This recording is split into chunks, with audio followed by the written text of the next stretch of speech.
My name is Ahmed Abu Saif. Shawkan and I are a long life friend. He's facing a risk of death penalty or in prison for the rest of his life for just taking picture.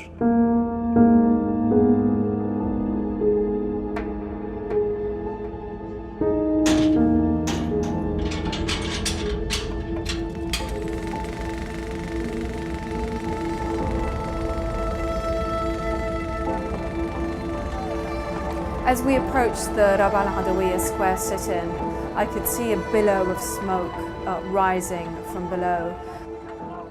Scenes of horror and a massacre unfolded before me. It was a protest for the supporters of the ousted President Mohammed Morsi. Large weapons, tear gas, Molotov cocktails being thrown in the air, rocks. You can imagine that a journalist could very well find themselves caught up at the wrong place. So he was covering with the security lines. He's not even with the protesters. He was covering and taking picture alongside with American and a French journalist. The security came and they arrested them, and after a couple of hours they released the French and the American journalist. But Shawkan, since he's Egyptian, they mixed him up with the protesters, and since then he's in the prison. He did what any journalist would do, which is to say, I'm a journalist, and unfortunately he's paying the price for that now. I'm scared he will die in the prison.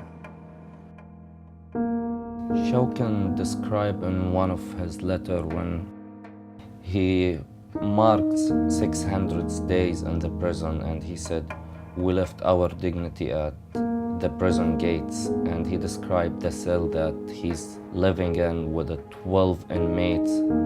The size of the cell, it's 3 by 4 meters. He described they are sleeping on the floor, on the tiled cold floor. There is a people who's sleeping actually in the bathroom because couldn't fit all of them.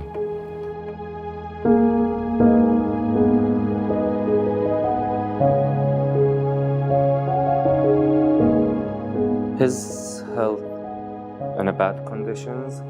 He has a hepatitis C without a medical attention, without medical care, without his medicine. I'm not optimistic he will die.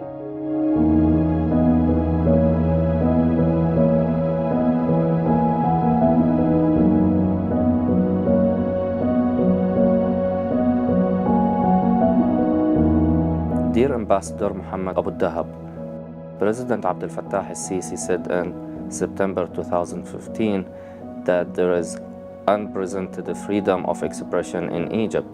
And in August 2015, he said that Egypt respects and appreciates the role of the media and allows journalists to work without any restriction. So I argue to release photojournalist Mahmoud Abu Zaid Shawkan immediately and unconditionally. He's a prisoner of conscience who has been behind bars for over 3 years, solely for peacefully doing his work as a journalist. He is on trial and at risk of death penalty if convicted.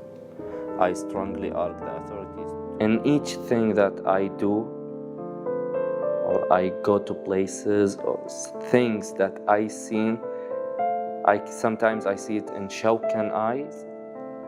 Like it hurts me. It hurts me to express my freedom while he's still in prison. I still feel like my other half without a freedom.